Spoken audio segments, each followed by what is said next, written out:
Hope you guys are doing well and staying safe.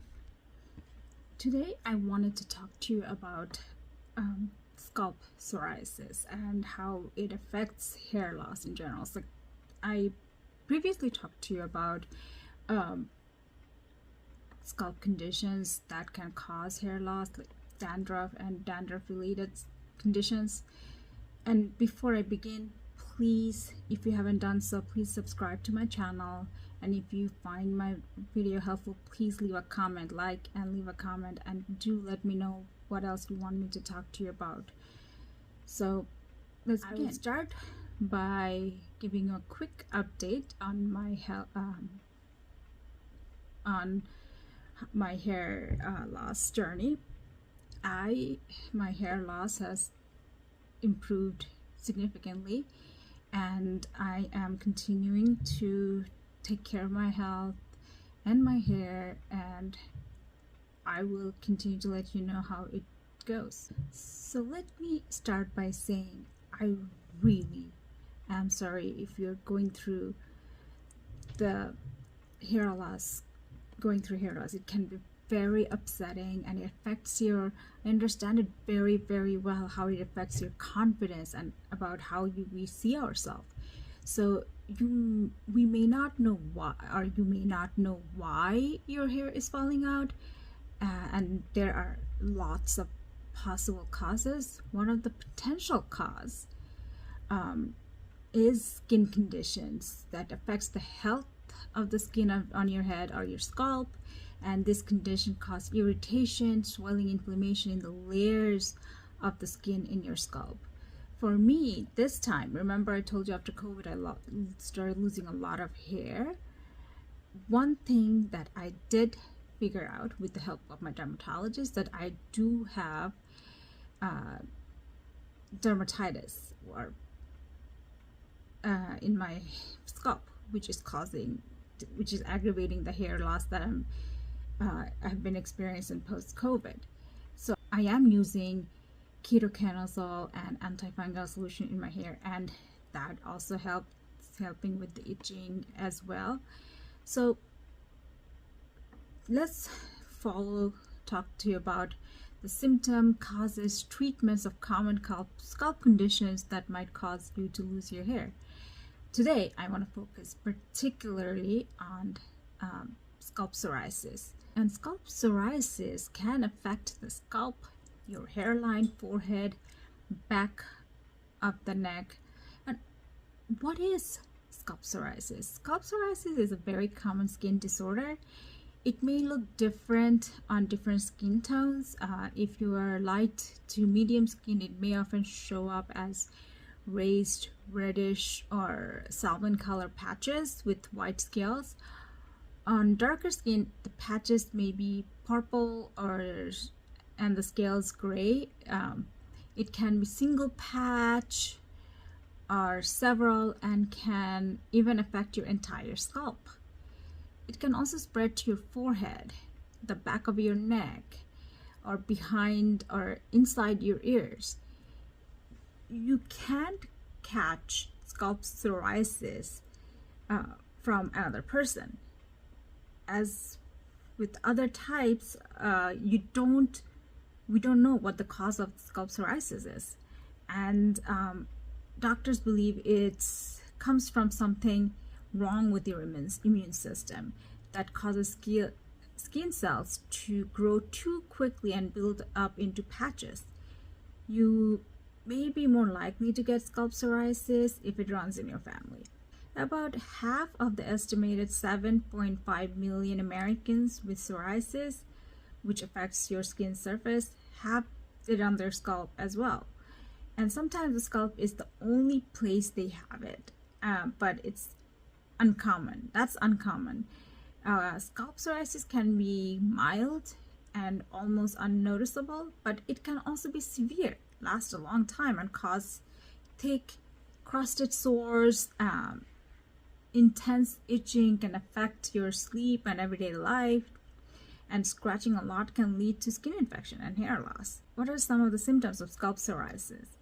Symptoms of mild scalp psoriasis may include only slight fine scaling, Symptoms of moderate to severe scalp psoriasis include scaly red or purple, bumpy patches, silvery white or gray scales, dry scalp, itching, burning or soreness, hair loss. Scalp psoriasis itself does not cause the hair loss, but scratching a lot or very hard picking on the scaling spots, harsh treatments, and stress that goes along with the condition can lead to temporary hair loss. Unfortunately, your hair usually grows back after your skin clears. So that's why right now I'm focusing more on my dandruff and with tree tea oil, of course, that.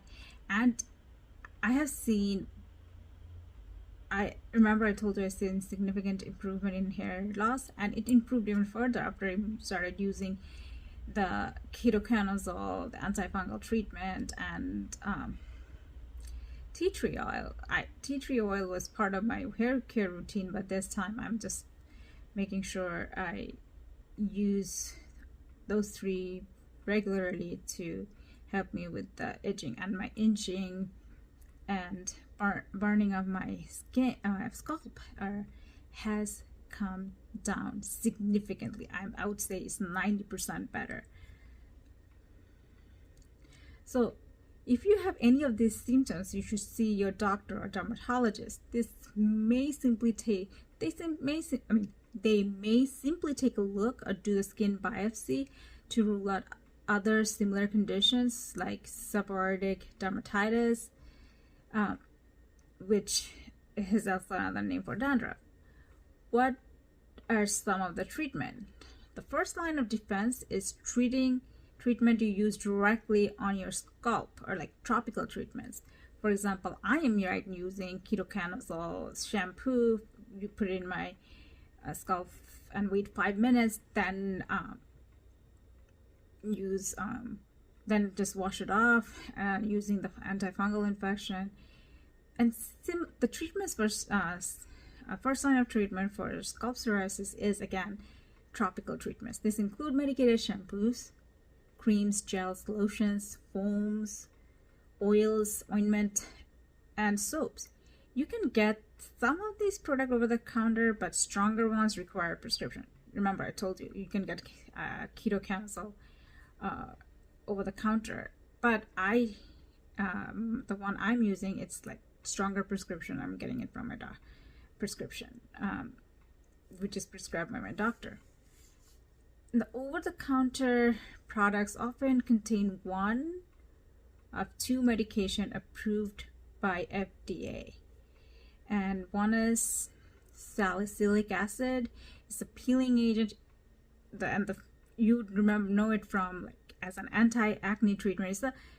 It's available over the counter, and the prescription shampoos and soap. It can soften the scales and make them easier to remove. Coal tar products are available over the counters as shampoos, creams, gels, ointments, and foams. They can even help slow skin growth and reduce inflammation. They reduce inflammation, itching, and scaling. To apply a coal tar shampoo, all you have to do is massage it to your scalp. Leave it for 5 to 10 minutes before rinsing it out. You can leave other tar products on overnight. Staining and odor are the main drawbacks of these products, and a non-medicated conditioner after shampooing can help against the odor of tar shampoo. Medicated shampoos are available in coal tar, as I mentioned, non-coal tar variables. Some over-the-counter shampoos have menthol or phenol creams as an active ingredient, and you can use this daily for scalp plaques, but you have to make sure to follow the direction. You can also, this is what I would suggest, talk to your doctor about taking over-the-counter antihistamine pill, like Benadryl. So talk to your doctor, and before you use any of this product, talk to your doctor and see what they say. And prescription products for scalp psoriasis may have higher concentration of either or both of these as well as their FDA approved medication. And some of the medications include anthraline, antimicrobials, which treat bacterial or yeast infection that can come with scalp psoriasis. Then vitamin D, calciprotein, and bictamizone is a vitamin D derivative combined with a strong steroid, other tropical steroids. Then tazarotene, which is a derivative of vitamin A. And to work with these treatments, you have to put it in your scalp, not just your hair. You have to put it in your scalp massage. You have to follow the direction exactly until your skin heals, which may take 8 or more weeks. Once your psoriasis has cleared, you can help keep it from coming back by shampooing regularly, twice weekly. What can you use for the itchiness? That's one of the big problem I had, not for psoriasis, but with the dandruff. You can use a conditioner after shampooing, which is critical for me. Limit hot tools or for hair styling. Use wet towel, cold packs, cold water on the itchy spot. Scalp psoriasis treatment at doctor's office. And if you have mild scalp psoriasis in a few spots, your doctor or dermatologist may consider interlesional steroid treatment. I got it initially when I got diagnosed with androgenic alopecia. If your symptoms doesn't improve with topical treatments, there are other things that can be done, which is one is UV light, sometimes delivered with a handheld device called UV comb, can be used to treat the entire scalp. Hair can block the light from reaching your scalp. So if you have thicker hair, it may be helpful to part it in rows and then use it. So there are oral treatments that include again, strong derivative of vitamin A. Then Otasia is like a small molecule inhibitor that you can take twice a day. Corticosteroids, cyclosporin, it lowers your immune system function, which will help reduce the inflammation of psoriasis. Then there's Sotyktu, which can be taken once daily. Methotrexate slows the enzyme involved in the rapid growth of skin cells. Rinvoq is another medication that currently approved for plaque psoriasis and atopic dermatitis. And just remember, any of these medications, they have serious side effects, including liver damage. They require doctors' close monitoring, and it is also important to know that oral vitamin derivatives are different from are more powerful than vitamin supplement that you buy over the counters. So the regular supplements that you take, that does not help. So what are some of the complications of scalp psoriasis? If your scalp psoriasis becomes infected, you may have crusting, discoloration, warm tenderness, sometimes swelling in the lymph nodes. Your doctor may prescribe antibiotic treatment for this problem. So how can you prevent psoriasis flares? You cannot prevent scalp psoriasis, but how can you prevent flares? There's no cure for scalp psoriasis, but many treatments can help cut down the number of flares you have and ease the symptoms when they do happen. And people who do follow their treatment plan rarely have to endure severe scalp psoriasis for too long. If you have scaly patches in your scalp, please see your doctor so that you can get treatment right away. I hope you find this helpful, and if there's any questions or if you want me to talk about any issues related to hair loss, please do let me know. Next time I will do a quick overview of what I'm doing now for my hair loss flare. And until next time, take care and bye. Happy viewing.